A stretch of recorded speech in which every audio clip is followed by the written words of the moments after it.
mu minsi ishize nakomeje kugenda nkwepa kubakorera iki kiganiro, nkakora ku bindi biganiro nkavuga ngo iki nzakibakorera ejo bwacya, nkabona mfite ibindi ngiye kubabwiraho kandi byihutirwa. Ariko noneho uyu munsi ndumva nkomeje gutekereza ko aya makuru ngomba kuyababwira, ko iki kiganiro ngomba kugikora. Aya ni amakosa 13 ugomba kugendera kure. Icyo byagusaba cyose, aya ni amakosa ugomba kwirinda niba ushaka kuvamo umugabo nyamugabo. Abantu benshi aya makosa 13 niyo abashyize hasi. Kugira ikosa ukoramo hano rimwe uba uri mu kangaratete.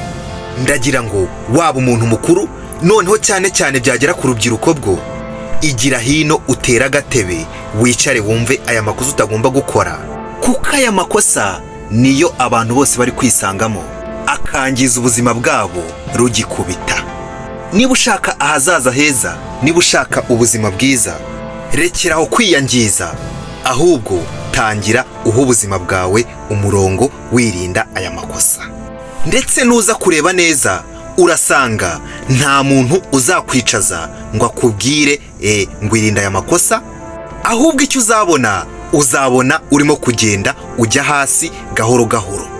Hanyuma nyuma nibwo uzamenya neza ahantu waguye, kuko aya makosa uyinjiramo gake gake ubona nta kintu bitwaye, hanyuma ikibazo kiza kuvuka nyuma, kubera ko amenshi muri yo ni yandi ushiduka wabaye addicted n'ayo makosa, ukabona kuyareka birakugoye, ukumva nibyo bintu ushaka kwiberamo, kandi nyamara wakabaye kuba warabigendeye kure mbere, ariko kubera kutabimenya no kubona ntacyo bitwaye bikarangira izina ryawe ryangiritse.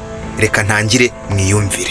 Ikosa rya mbere utagomba gukora, ubwo ni ku bagabo cyangwa se urubyiruko rw'abasore, irinde ikintu cyo gufata umwanya wawe ngo utakaze umwanya wawe ku bakobwa cyangwa se abagore muri rusange. Uwanditse iki gitabo yaravuze ati, burya iyo usemo gutakaza umwanya wawe muri ubwo buryo bigutwara amafaranga menshi n'imbaraga, biragukostinga. Aha ni hahandi uba ukeneye kuzajya uhora utakaza amafaranga kugira ngo bagukunde, kugira ngo ubafate neza, mbese kugira ngo ubashe kwakisesinga ahantu bari. Ahangaha kandi burya ngo ibitekerezo byawe biragenda bigahora mu buryo bwose ushobora gukoresha kugira ngo bakugireho attention, bakwiteho, witabweho, mbese bamenye yuko uhari. Hanyuma ubwo nawe urabyumva, nta kindi ubwonko bwawe bwatekereza uretse icyo, aho kugira ngo butekereze imishinga migari cyangwa se ibindi bintu byaguteza imbere, ahubwo mind yawe igahora yitekerereza ibyo ngibyo. Ahangaha ni hahandi niyo waba ufite akazi uvuga uti ibi wenda nzabibangikanya n'akazi nta kibazo, ariko uti icyo bita focus, ntago uba ugifokasinga ku kazi, ahubwo ibitekerezo byawe biba byibereye hirya iyo ngiyo.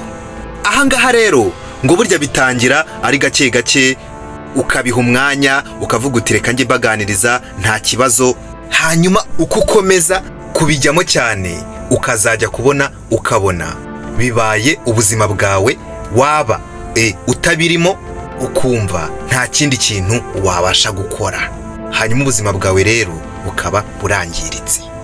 Ikintu kibabaje rero noneho kurushaho nuko abo bose uba wirukaho, abo bose uba witaho, nawe ugira ngo bakwiteho, nta n'umwe uba ugufitiye impuhwe muri bo.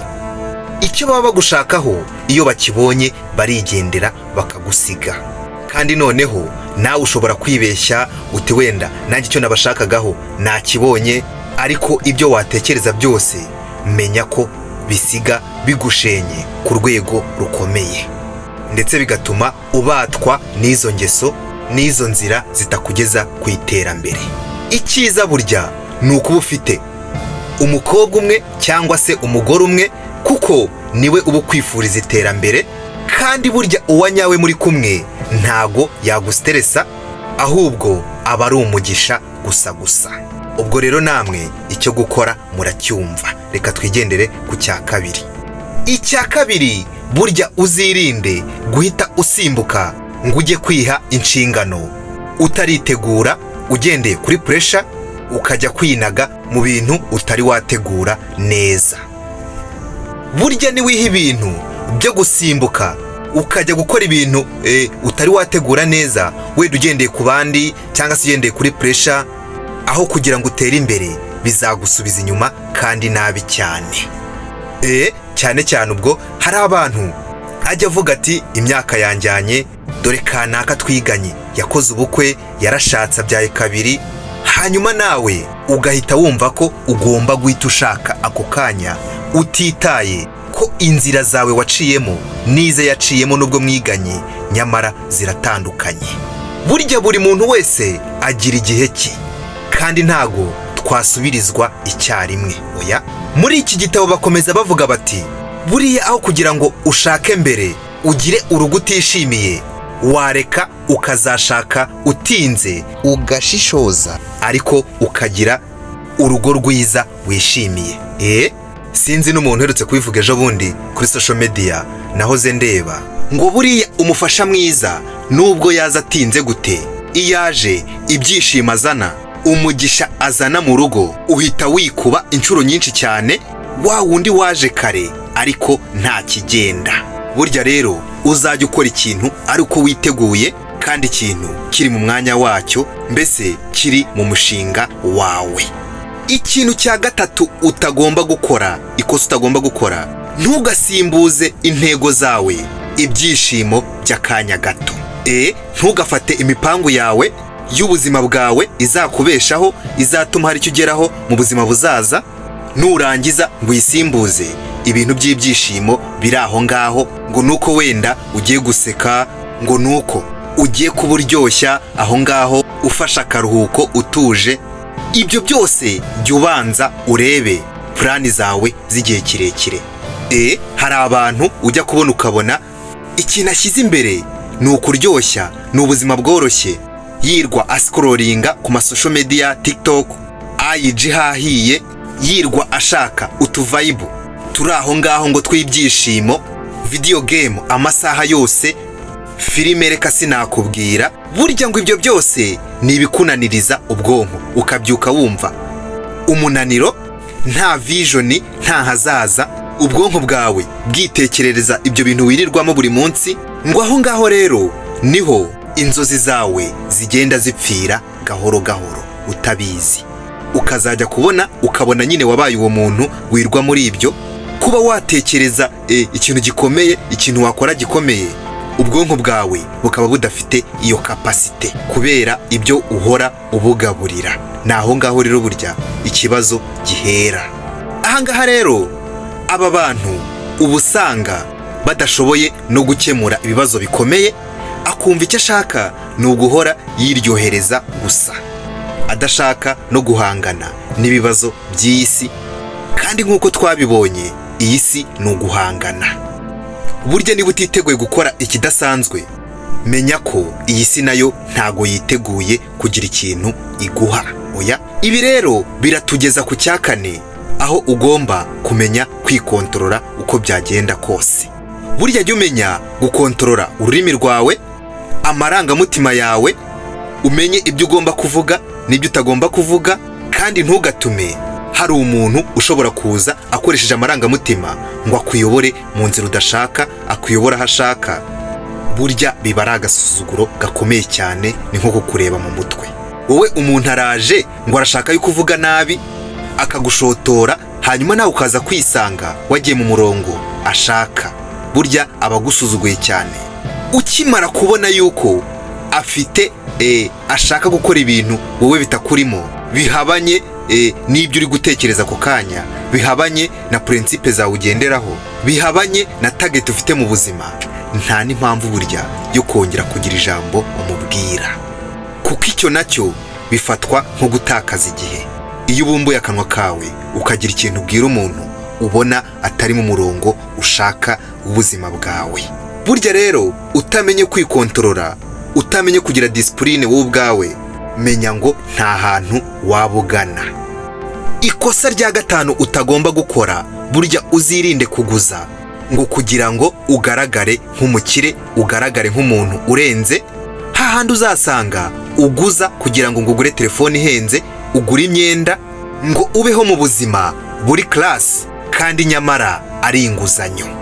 Hari abantu bajya bakora iri kosa, ugasanga ikintu atekereza gusa ni ukugaragara neza mu bandi, niyo yaba byamusaba amadeni menshi. Ibi ngibi harimo no kutiyakira. Burya ikintu cya mbere mu buzima, banza wiyakire uko uri, hanyuma ukore cyane uzagere kuri byinshi. Ariko irinde kujya muri ayo madeni atateganyijwe. Ya madeni ashobora no kuba yagufungisha, akagutera, akagushyira kuri pressure y'uburyo uzishyura, mbese ubuzima bwawe bukajya kuri pressure, ukajya ku gitutu cyinshi, nyamara ari wowe ubyiteye, ngo ni ukugira ngo ugume ugaragare neza imbere y'abantu. Icya gatandatu, irinde ibintu byo kubetinga. Burya kubetinga ni ibintu bigushyira hasi gahoro gahoro. Uriya ni umutego udashobora no kumva uburyo betingi ari ikintu kibi cyane.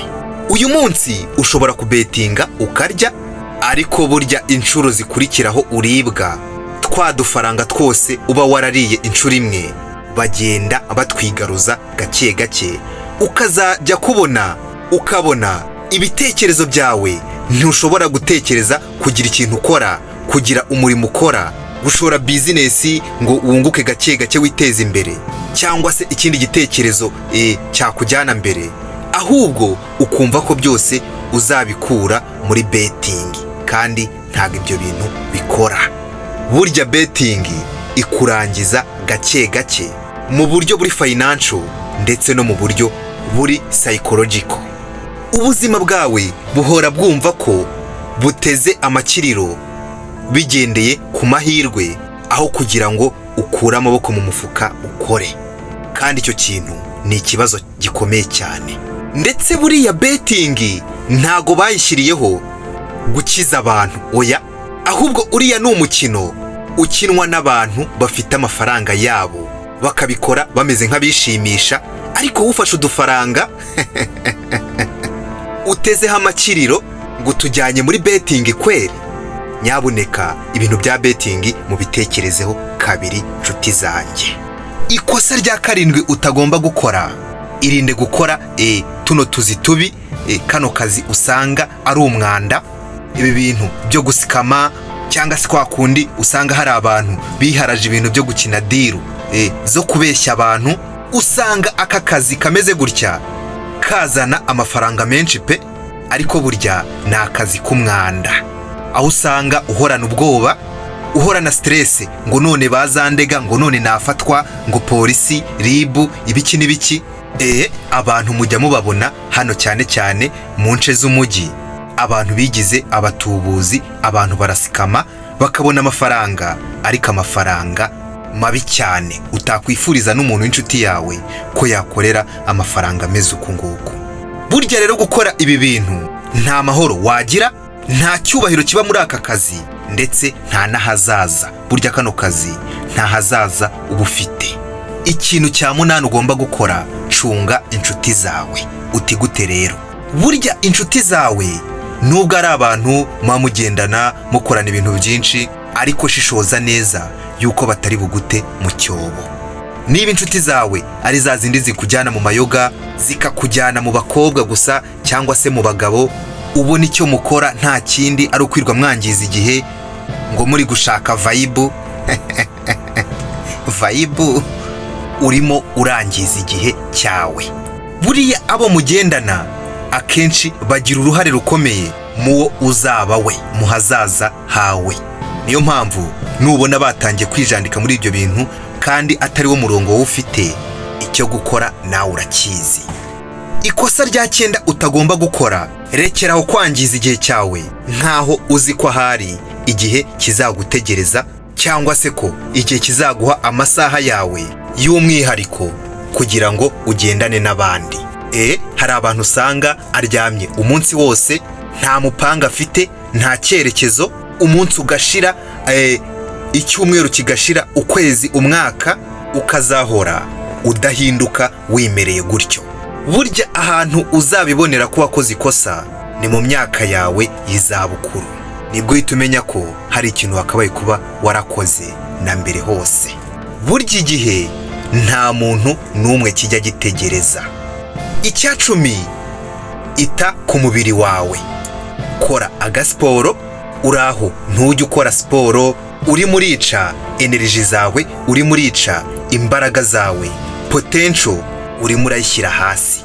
Burya umubiri unaniwe unaniza n'ubwonko. Ibyo bintu ujye ubisobanukirwa neza.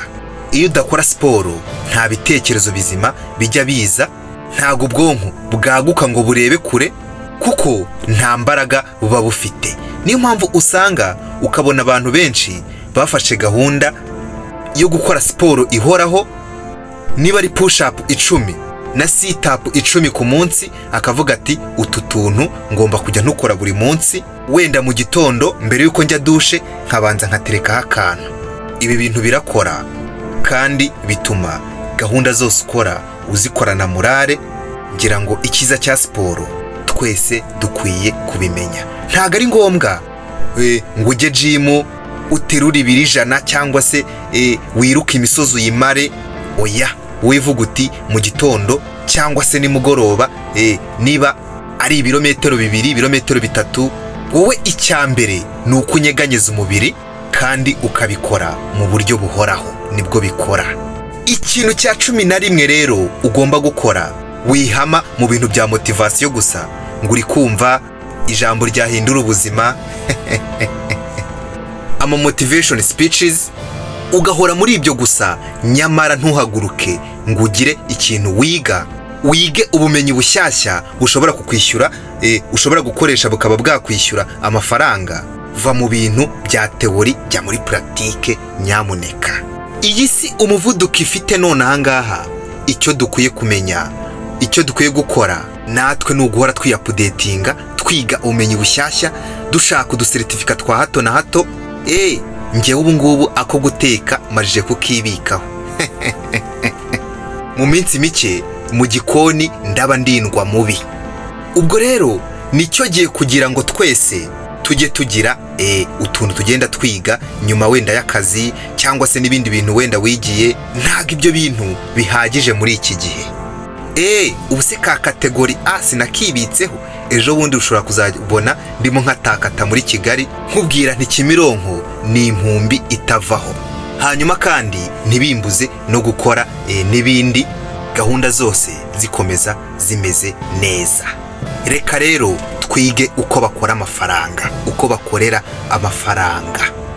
Ikintu cya 12 ugomba kwiga vuba bishoboka.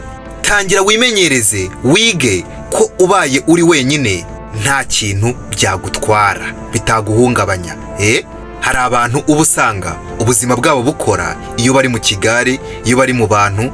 Kandi burya iyo ushaka gukora ibintu, iyo ushaka gukora ikintu kidasanzwe, hari igihe bigusaba kugenda uwumwe. Burya gutuza ahantu hacecetse uri wenyine birakubaka, ndetse kuba uri wenyine ugasanga bamwe baravuga ngo afite irungu. Hari n'ababitinya kuba bari bonyine, ngo reka da, ngo abantu batagira ngo mfite irungu, ngo batagira ngo mfite depression, ngo ntago naba njyenyine, ngo ntago naba ndi njyenyine, ngo reka. Nyamara burya kuba uri wenyine bigufasha kumenya neza no kwisobanukirwa uwo uri we utibeshye. Kandi nababwiye ngo burya byose bihera bitangirira muko wamenye uwo uri we.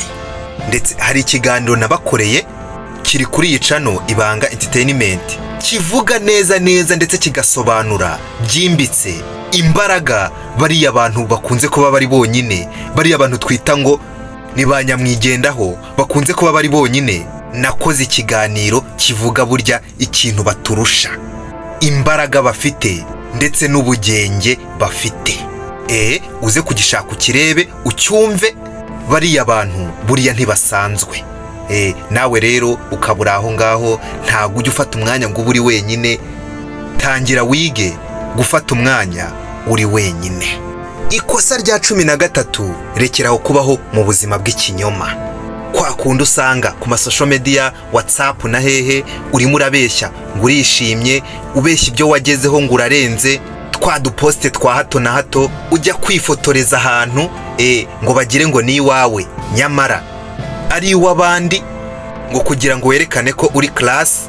Burya ikintu cyiza ni ukubaho ubuzima bwawe bwa nyabwo, kubera ko bino bintu bifite ingaruka ebyiri. Iya mbere, ibi bintu bituma udafokasinga ngo ukore witeze imbere, ugere kuri ibyo ngibyo ushaka kuzajya werekana kuri social media, ahubwo ugahora wumva ko wabigezeho, ugahora wumva ko ubuzima bwawe ari ubwo ngubwo bwo kubeshya, aho kugira ngo ushyire imbaraga mu gukora cyane.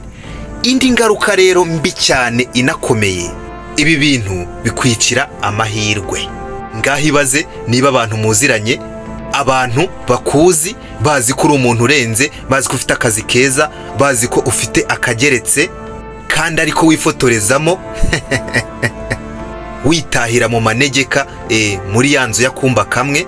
Icyo gihe uretse ko no kwerekana ko uba muri etaje utayibamo cyangwa ubayeho ubuzima bwiza ntacyo bimaze, ariko nanone n'uwagira ikintu ashaka kugufasha, niba ari akazi cyangwa se andi mahirwe abonetse, ntago wowe yayaguha kuko ababona ibyo warabirenze, utagikeneye ayo mahirwe abonetse.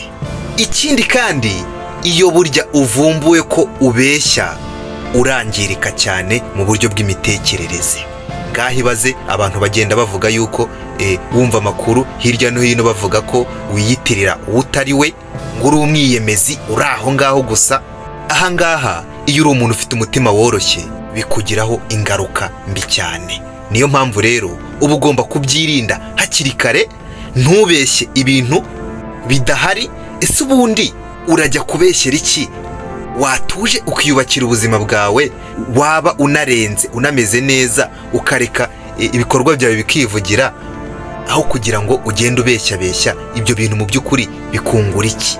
Aha ngaha rero muri iki gitabo bavuze ko uko byagenda kose, ikosa ryo kubeshya abantu kuri social media cyangwa se n'uburyo bakuzi mu buryo busanzwe uri umwiyemezi wishyira aho utari, ngo ibi bintu bikugiraho ingaruka mu buryo bumwe cyangwa ubundi.